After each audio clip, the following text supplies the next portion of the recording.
자, 여러분, 오늘은 3월 모의고사 언어와 매체 부분에서 언어 부분을 이제 해설을 할 거예요. 우리가 언어 문제를 푼다고 했을 때 처음에 일단 유의해야 할 점이 일단 첫 번째 문제하고 두 번째 문제, 그러니까 35번에서 36번은 무조건 지문의 형식으로 나오는데 일단 첫 번째, 내가 개념을 너무 잘 알고 있다 하더라도 지문을 반드시 확인해야 합니다. 그러니까 내가 여기 품사 나오고 여기 예시가 있구나 이러고 후루룩 올라가는 훑어읽는 요 속도의 차이는 있겠지만 적어도 지문에서 뭘 얘기하고자 하는지 확인을 반드시 해야 하고, 두 번째는 내가 이 언어 문제를 풀기 위해서는 그 문법과 관련한 개념이 어느 정도 있는지 없는지를 좀 점검해 볼 필요가 있어요.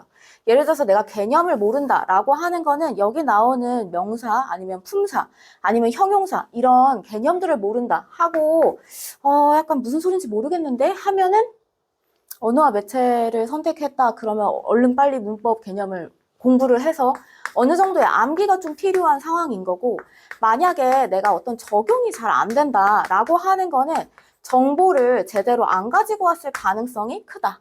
이렇게 생각을 하면 될 것 같아요. 그래서 우리는 35번, 36번을 푼다라고 하면은 무조건 여기서 비문학처럼 풀이를 할 거기 때문에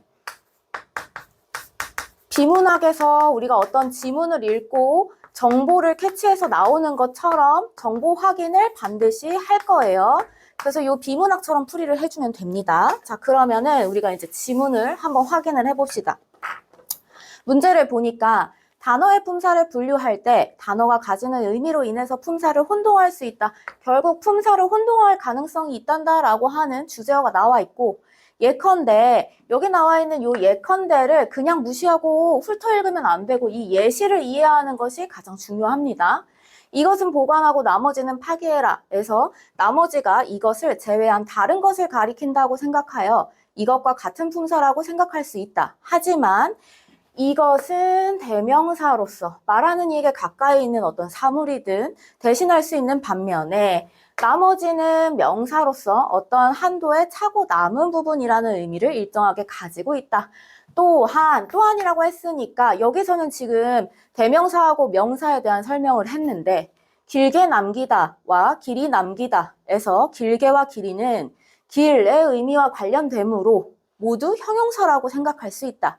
하지만 길게는 길의 어미 개가 결합한 형용사의 활용형, 그래서 형용사의 활용형에 해당하는 거고, 길이는 여기 보다시피 길의 부사파생 전미사 이가 결합하여 만들어진 부사다.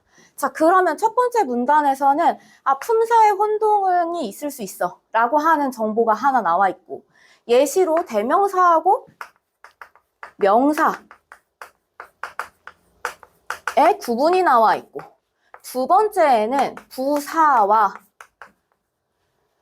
부사형 이렇게 나와 있는데, 지금 여기 만약에 내가 무슨 부사형과 부사가 뭔지 모른다 그러면 개념을 다시 한번 확인해야 되는 상황인 거예요. 자, 그러면은 이제 두 번째 문단을 한번 봅시다. 자, 두 번째 문단 봤더니 한 단어가 두 가지 이상의 품사로 쓰일 수 있다는 점도 요게 이제 우리가 생각하는 품사의 통용 부분인 건데, 품사 분류 시에 유의해야 한다. 박자가 늦다 해서 늦다는 형용사. 하지만 약속 시간에 항상 늦는다. 여기 는이 들어가 있는 요 현재형 선어말 어미가 들어가 있는 경우는 늦에 어미, 는이 결합해서 전형적인 동사의 특성이 나타난다. 요거 잘 기억해야 하는데, 우리가 품사 공부할 때 동사인지 형용사인지 구분하는 방법, 요건 잘 기억하고 있어야 되죠. 그래서 뭘 하면 된다. 현재 시제를 나타내는 선어말 어미 는의 결합이 가능한 것이 동사다. 이렇게 배운단 말이죠. 요거를 잘 기억하고 있어야 하고, 그래서 동사랑 형용사 구분이 나와 있고, 다른 사례로 열은 조사와 결합할 수 있고 조사와 결합할 수 있는 것은 이라고 했을 때 머릿속에 채연 이렇게 생각이 딱 기본적으로 나야 하고 나머지도 물론 가능하겠지만 정확한 수량을 나타내므로 수사로만 분류하기 쉽다. 하지만 10명이다 이렇게겠네. 10명 여기 띄어져 있고 그럼 여기서의 열은 관형사인 한이나 두와 같이 뒤에 오는 체언을 꾸며주고 조사와 결합하지 않는다는 점에서 여기 되게 중요한 정보가 있는 건데 우리가 여기서는 무슨 정보가 있는 건가? 수사와 수관형사를 구분할 때 뭐로 따지냐면 조사가 결합할 수 있는가 없는가 요것으로 따지기 때문에 요게 머릿속에 있으면 풀기가 더 쉬웠을 것 같다. 이와 마찬가지로 그보다는 낫다의 그는 그것보다의 의미니까 대명사로 분류하지만 그 책 띄어져 있는 거 보니까 얘도 관형사로 분류한다. 그래서 대명사하고 관형사의 분류도 또 나와 있다. 그런데 대명사하고 관형사의 분류도 역시나 마찬가지. 여기 있는 관형사는 조사와 결합할 수 없다. 요거를 잘 생각해야 되죠. 자, 그럼 이제 세 번째 문단. 알다시피 지문형 문제에서 현대국어하고 중세국어를 결합해서 문제를 낼 거기 때문에 중세에도 적용을 해봐야 하는데 중세는 당황하지 않고 현대국어 기준으로 생각을 하면 된다. 그래서 A 부분에는 중세국어하고 현대국어에서 대응하는 단어의 품사가 같은 경우 예를 들어서 항상 지문형을 이해할 때는 여기 있는 요 예시를 이해하는 것 이 예시 이해가 되어야지 문제에 적용을 할 수 있기 때문에 그렇다. 그래서 벽에를 높이 배웠고 베개를 높이 베고 있고 높이 여기 나와 있는 요 높이가 현대국어의 높이처럼 부사다. 하지만 현대국어에서는 관형사로만 쓰이는 새가 중세국어에서는 새를 그런데 새 것을처럼 새 것이라는 의미를 가진 명사로 쓰인다. 그러면 여기만큼의 새가 새 것만큼에 대응한다는 뜻이다. 이렇게 확인을 해야 되겠지. 형태는 생소할지언정 여기 나와 있는 요 예시에서 목적격 조사 제외하고 나머지가 같은 거구나 이렇게 생각하면 쉽겠죠. 이처럼 중세국어와 현대국어에서 대응하는 단어가 쓸 수 있는 품사가 다른 경우도 있다. 그러면 여기부터 여기까지가 B에 대한 내용인 거고 여기서부터가 여기까지가 A에 대한 내용인 거고 또한 중세국어에서는 맞이의 의미로 쓰이던 명사 맛이 현대국어에서는 접사 맛이 되는 것처럼 중세국어에서는 단어였는데 현대국어에서는 아예 품사 분류의 대상이 아니다. 그러니까 이 접사는 우리가 품사 분류에 들어가지 않기 때문에 그런 것이다. 여기가 C에 대한 내용이겠죠. 오케이? 자, 그러면 우리가 이렇게 지문을 한 번씩 이해를 하고 나면 머릿속에 어느 정도 정리가 잘 되어 있거나 밑줄을 잘 그어 놓거나 그런 상태에서 이제 문제에 적용을 하게 되는 거겠죠. 자, 우리가 이제 35번 문제를 푼다고 생각했을 때 이 문제를 다짜고짜 선지부터 가서 내려가서 읽는 친구들이 있습니다. 그러면 안 되고 반드시 여기 나와 있는 보기를 먼저 확인을 해야 하는 거예요. 그래서 이 장소에서도 잘 크는 식물이 둘이 있다라고 했을 때 이가 뒤에 있는 장소를 꾸미고 있는 걸 보니까 이는 품사가 뭐가 되어야 되냐면 관형사가 되는구나 이렇게 나와야 하고 그 다음에 니은 부분 잘 크는 식물 그런데 잘 크는 이라고 했을 때 원래 우리가 품사를 생각해보면 크다라고 나오겠지만 저기서의 크다는 어떤 상태를 나타내는 게 아니라 식물이 잘 자라다, 성장하다의 의미이기 때문에 저기 있는 크는 이라고 하는 것은 실제로는 크다겠지만 이 크다가 성장하다 혹은 자라다의 의미이기 때문에 얘는 동사에 해당하는구나 이렇게 찾아야 하고 그 다음에 디귿을 봤더니 둘이 있다.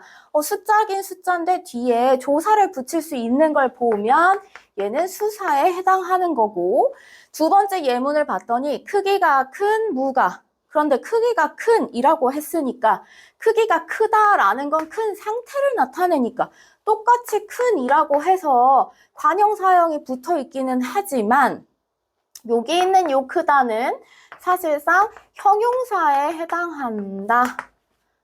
이렇게 구분을 할 수 있어야 해요. 그쵸? 그런데 사실상 여기 있는 크는 하고 여기 있는 크는 또 시제 문제가 딸려 있죠. 그 다음에 미음을 봅시다. 미음을 봤더니 여러 개가, 그런데 여러하고 개가 띄어져 있어요. 여기에는 이 개는 먹는 개가 아니고 개수를 나타내는 거니까 의존명사일 거고, 띄어져 있는 거 보니까 여러가 개를 꾸미는구나. 그러면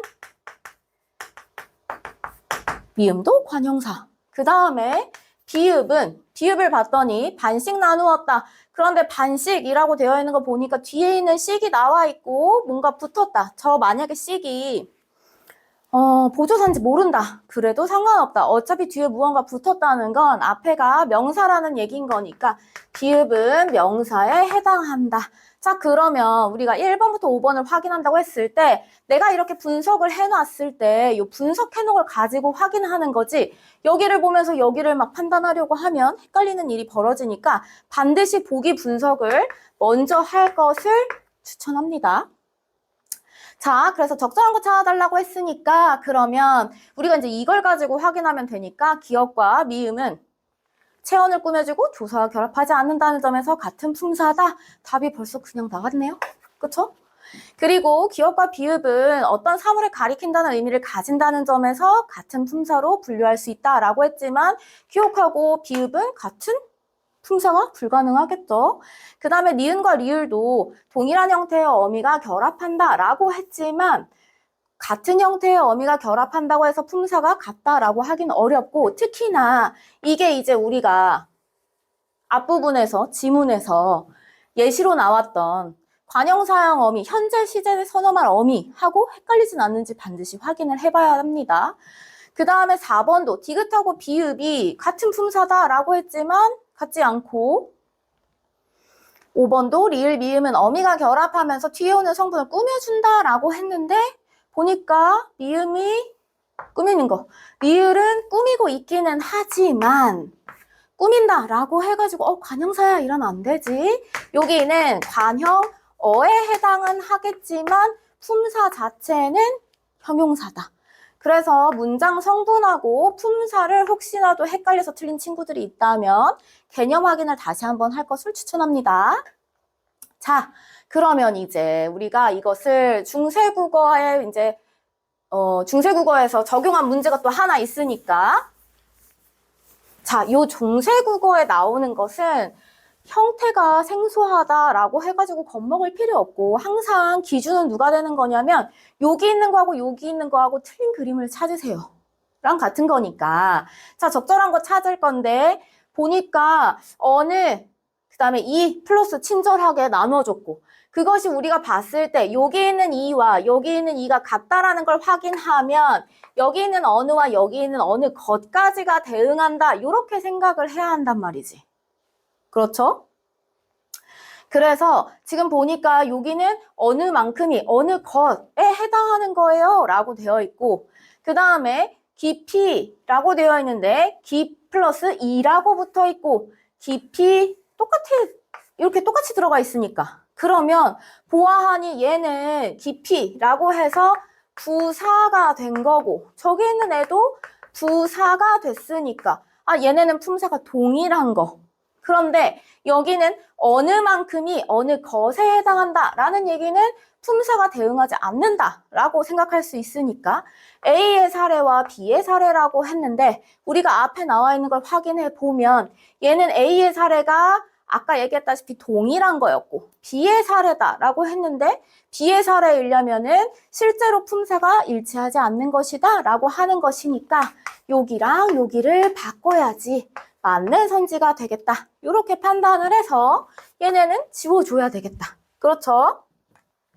자, 그 다음에 세 번째 거를 확인해 볼까? 세 번째 거. 자, 중세국어의 창으로 여서 이렇게 적혀 있는데 그러면은 여기 있는 여보와 만큼이 여기에 해당한다는 것인데 어가 어미에 해당하는 것 같단 말이지. 근데 그럼 요만큼이 여기에 해당하는 건지 여기에 해당하는 건지 조금 헷갈리는 친구들이 있었을 것 같기는 해요.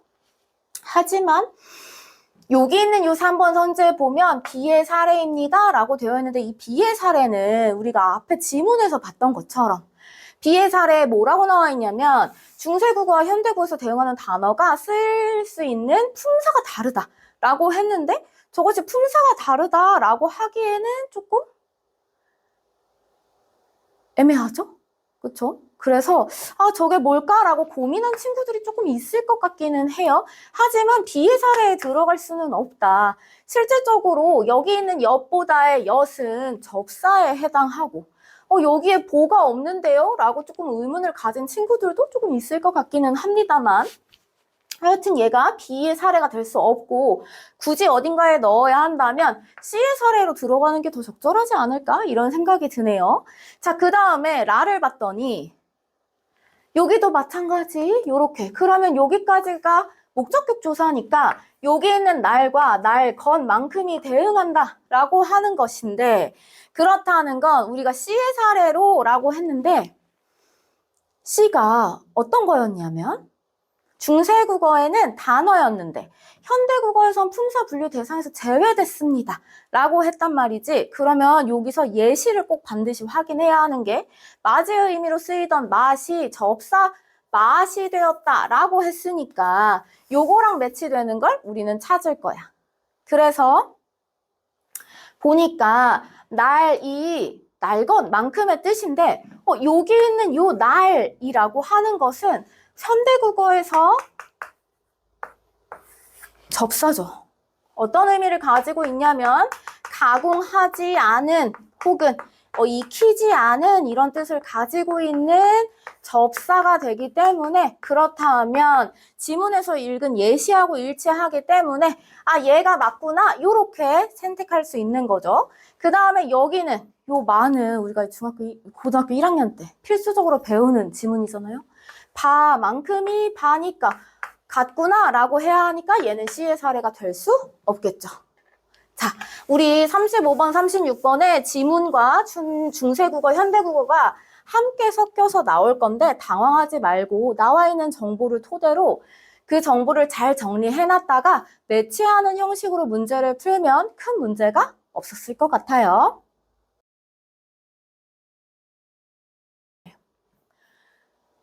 보다시피 만약에 또다시 여기 나와 있는 요 보기를 나는 그냥 훑어읽겠다. 그러면은 어차피 다시 돌아가서 확인해야 되기 때문에 시간만 끌리고 괜히 힘만 더 드는 작업이에요. 애초에 처음부터 위에서부터 차근차근 읽어 내려오면서 나와 있는 정보가 뭔지 확인을 하는 게 좋아요.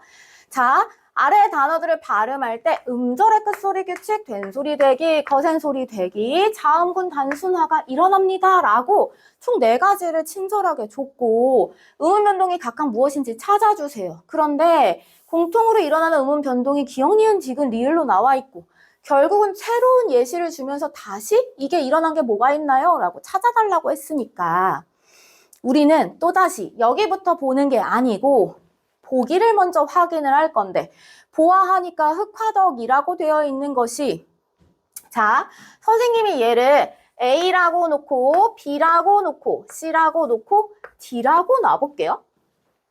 자, A 부분에 나와 있는 음운 변동이 뭔지 잘 확인을 해봐야 되는데 사실상 되게 친절한 문제였던 게 발음 기호까지 모두 다 넣어줬기 때문에 잘 확인만 하면 큰 문제가 없는 문제였다. 대신에 시간은 조금 끌릴 수 있었다. 계속해서 음운 변동 다 찾아줘야 하니까. 자, 흑화덕을 보니까 리을 기억이 있었는데 아무것도 없어. 아무것도. 그런데 여기 있는 기억이 히읗하고 만나서 결국은 여기 키읔이 된 거고 여기 있던 리을이 떨어져 나간 걸 보니까 A의 자단이 적용이 되어 있고 그 다음에 거센 소리 되기도 적용이 되어 있다.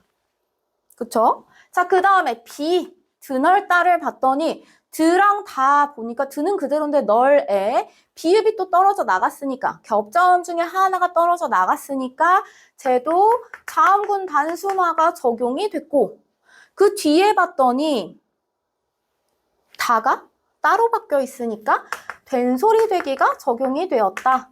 찾아두고 그 다음에 C를 봤더니 끊겼다. 끊겼다 라고 나와 있는데, 그러면 지금 잘 보니까 여기 있는 이 히읗하고 기역이 만나서 키읔이 나온 거고, 여기 있는 만큼이 그대로 있고, 여기 있는 쌍시옷이 디귿으로 바뀌고, 여기 있는 디귿은 된소리로 바뀌었다. 뭐 되게 엄청 많이 나와 있는 것 같지만 차근차근 얘를 다 찾아줘야지만 밑에서 오류가 나지 않는다.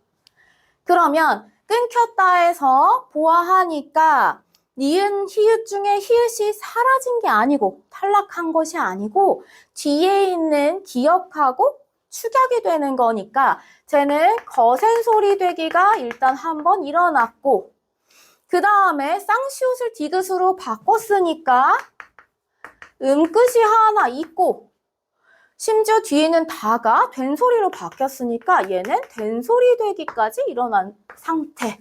자, 그 다음에 D는 거칠해, 칠해까지는 똑같고 뒤에 봤더니 밑에 있던 티읕이 디귿으로 바뀌었어요. 그러면 얘는 음절의 끝소리 규칙이 적용되었다. 요렇게 얘를 분석해 놓고, 그러면 우리는 얘를 찾아야 되지. 그러면 흑화덕하고 드넓다, 즉 A하고 B에서 공통적으로 이루어지는 게 뭔가요? 기역은 자단인 거고, 그쵸? 자, 그 다음에 흑화덕하고 끊겼다에서 공통적으로 일어나는 것, 그렇다면 A하고 C에서 공통적으로 일어나는 걸 찾아주세요. 뭐가 있죠? 거센 소리 되기가 있고, 그 다음에 끊겼다하고 거칠해. 그러면 C하고 D인데 C하고 D에서 겹치는 것은 음절의 끝소리 규칙 음끝이 있고, 그 다음에 끊겼다, 드넓다. 그러면 C하고 B인데 여기 겹치는 거 찾아주세요. 봤더니 된소리 되기네. 이렇게 찾아 놓은 상태에서 우리가 얘네한테 무슨 일이 벌어졌는지를 구분하면 제 선지를 찾기가 쉽겠죠. 그래서 밝히다가 된 건 기역하고 히읗하고 축약되는 현상이니까 거센 소리 되기 요거 하나밖에 없네. 그러면 기역 니은이라고 했지만 기역이 불가능하니까 안 될 것 같지, 얘는 답이. 그 다음에 닭고기 봤더니 리을 기역에서 리을만큼이 사라지고 뒤에 있는 애가 된소리가 됐다. 그러면 얘는 자단이 일어났고, 그 다음에 뒤에 있는 기역이 된소리로 바뀌었으니까 자단과 된소리가 되었다. 그럼 얘는 기역하고 리을이어야 하는 거지. 그치? 자, 그 다음에 3번을 봤더니 깎고서, 쌍기역은 자음군단 순화에 적용을 받는 아이가 아니고 음절의 끝소리가 되는 아이니까 여기서는 음끝이 적용된 거고, 그 다음에 깎고서가 깎고서가 됐으니까 얘는 된소리 되기가 일어났구나. 그러면 음끝하고 된소리니까 얘는 디귿하고 리을이 나오겠네. 자, 그 다음에 숱하다는 지금 보니까 숱하다, 다는 문제 없지만 여기 있는 티읕이 히읗하고 만날 건데 티읕이 그냥 그대로 만나는 게 아니고 티읕은 다시 음끝으로 적용을 받아서 디귿으로 바뀐 다음에 그 디귿이 된 상태에서 히읗하고 붙을 거니까 여기는 음끝이 붙고 음끝 적용한 다음에 그 다음에 거센 소리가 되었다. 그러면 음끝과 거센 소리, 그러면 니은하고 디귿 이렇게 답이 나오겠지. 얘가 답이겠네요. 그쵸? 자, 그 다음에 단팥죽 티읕이 디귿으로 바뀐 거는 음절의 끝소리 규칙, 그 다음에 지읒이 쌍지읒으로 바뀐 건 된소리 되기. 그래서 얘는 된소리 되기와 음끝의 적용을 받았어요. 자, 그러면 음끝하고 된소리니까 얘는 디귿과 리을이 되겠죠.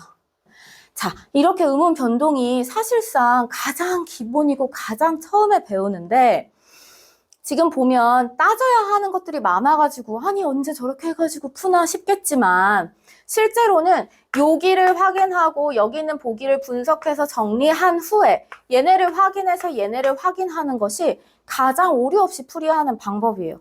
시간은 내가 이 개념에 익숙하면 익숙할수록 줄어드는 거기 때문에 조급하게 생각하지 않고 천천히 실수를 하지 않는 방법을 선택해야 됩니다. 자, 그 다음에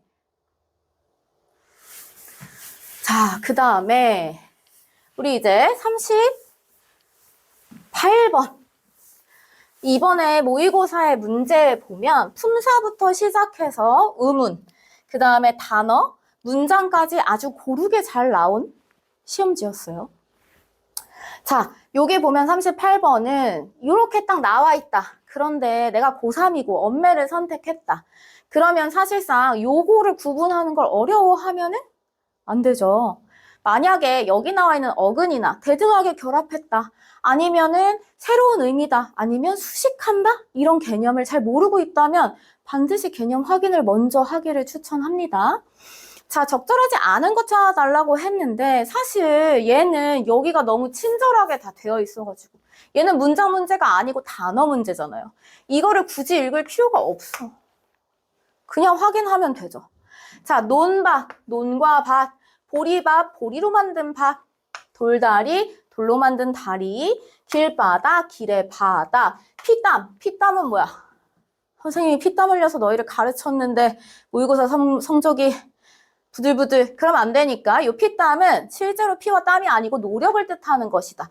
그래서 지금 우리가 이렇게 말로 풀어놨지만 공부를 열심히 한 친구들이라면 사실상 가는 뭐에 해당하는 거고 대등적 합성어에 해당하고 나는 종속적 합성어고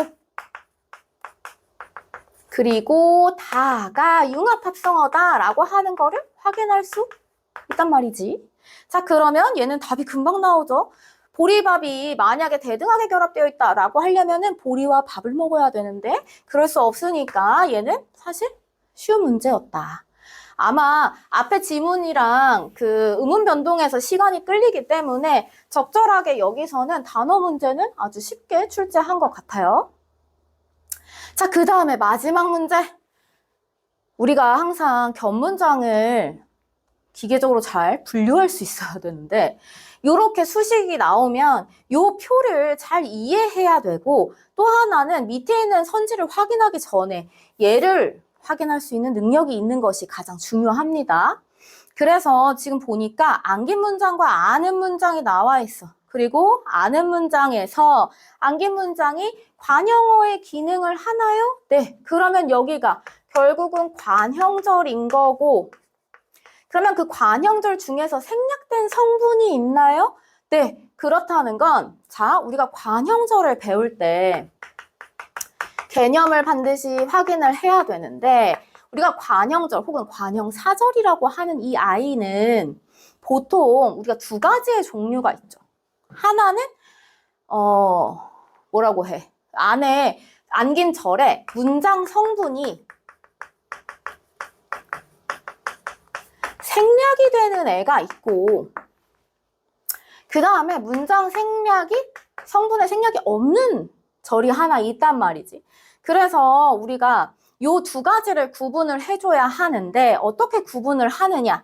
일단 만약에 이걸 지칭하는 개념어를 몰라도 관형절은 문장 성분의 생략이 있을 수 있고 없을 수도 있다 라고 분명 배우는데 우리가 여기에 생략된 성분이 있어요 라고 했으니까 괄호를 쳐놓고 이 안에 무언가 자릿수가 맞지 않아. 그래서 보통 이 뒤에 있는 피수식어 우리가 수식을 당한 애를 피수식어라고 할 건데 그럼 얘가 이렇게 수식을 할 거니까 관형절에서는 그럼 이 피수식어가 여기 들어갈 때 무슨 성분으로 들어가나요? 요거를 확인해 달라는 거겠지. 자, 그 다음에 보니까 여기 있는 가는 관형절이 아닌 절, 즉 여기는 관형절이 아닌 거. 그 다음에 관형절 중에 생략된 성분, 생략된 성분이 없는 것 이렇게 나눠달라 했는데 자 이제부터 중요한 것은 여기 있는 문장을 나눌 수 있어야겠지. 자 문장을 나눌 때는 문장을 처음부터 끝까지 한번 읽고 그 다음에 서술어를 먼저 찾고 자릿수를 맞춰준 다음에 남은 애들 중에서 다시 서술어를 찾는 방법을 선택해야 되지. 자, 나는 동생이 좋아하는 음식을 준비했어. 자, 그럼 준비를 했어, 서술어야. 근데 누가 준비했냐면 내가 준비를 했어. 근데 내가 준비하다는 말이 안 돼. 자릿수가 모자라니까. 그러면 나는 무엇을 준비했다 라고 필수 성분들이 나왔어. 즉, 크게 겉에서 안고 있는 문장이 나왔고 지금 두 덩어리가 남았으면 요렇게 엮을 거고 여기 내가 괄호를 닫은 부분에 관형 사용 어미가 있는지 확인. 맞네. 그러면 동생이 좋아하다. 다시 주어 서술어인데 보아하니까 주어 서술어만 있어서는 말이 안 돼. 자, 그러면 얘가 피수식어야. 당하네. 수식 당하네.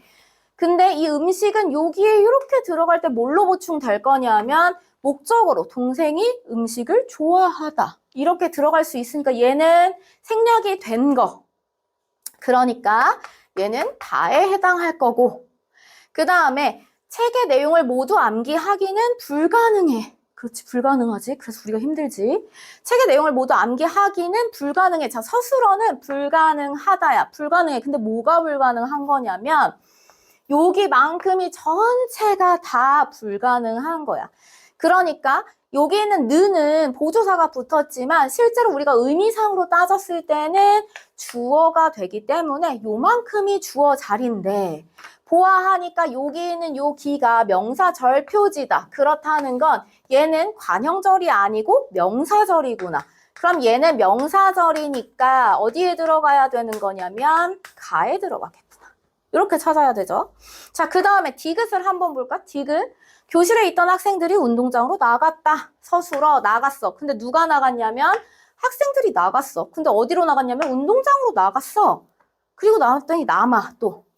그러면 교실에 있던을 묶었는데 여기 있는 요 더는 과거 회상을 뜻하면서 관형사용 어미니까. 그러면 교실에 있다. 누가 학생들이 얘가 주어로 보충이 돼야지만 의미가 완전하지. 자, 그러면 얘도 관형절인데 뒤에 있는 필수식어가 앞에 있는 안긴 문장에서 생략된 성분으로 들어갈 수 있으니까 얘도 다에 해당하겠다. 자, 그 다음에 악어가 물 밖으로 나온다는 사실을 알았다. 알았어. 누군가가. 악어가 안 건 아니고 새로운 주어를 상정을 해야 되지. 그럼 누군가가 사실을 알았어. 근데 이 사실은 어떤 사실이냐면 악어가 물 밖으로 나온다는 이야. 는이 관형사용 어미인데 악어가 물 밖으로 나온다는 이퀄 사실이라. 그럼 얘는 생략된 성분이 없는 거지. 우리가 이런 애들을 여기다 놓는 거야. 그래서 여기에 들어가는 애니까 얘는 나가 되겠구나. 자, 그 다음에 미음 봤더니 형이 내게 9시까지 집에 오라고 말했다. 자, 여기는 그냥 절 표지만 봐도 알겠다. 그치? 보아하니까 얘는 인용절이구나. 그러면 인용절이니까 관형절이 아니야. 얘도 가에 들어가겠지. 자, 마지막. 나는 그 사람이 너를 속일 줄은 꿈에도 몰랐어. 아, 진짜 몰랐어. 누가? 내가 몰랐어. 내가 뭘 몰랐지? 내가 뭘 몰랐을까? 자, 여기서 잘 확인을 해야 되는데 여기 보조사가 붙었지만 줄을 몰랐다는 거지. 그런데 어떤 줄을 몰랐다는 거냐면 요렇게를 몰랐어. 그런 줄을 꿈에도 몰랐어. 여기에는 이 의존 명사가 지금 주어의 역할을 하게끔, 목적어의 역할을 하게끔 들어가 있는 거고, 그러면 그 사람이 너를 속이다. 그 사람이 너를 속이다 라고 했으니까 생략된 성분이 전혀 없다. 그러면 얘도 어디에 들어가는 거냐면 생략된 성분이 없는 나에 들어간다. 자, 그러면 결국 가에 들어갈 수 있는 거는 요렇게 니은하고 미음이 되고 나에 들어갈 수 있는 거는 리을과 비읍이 되고 다에 들어갈 수 있는 것이 기역과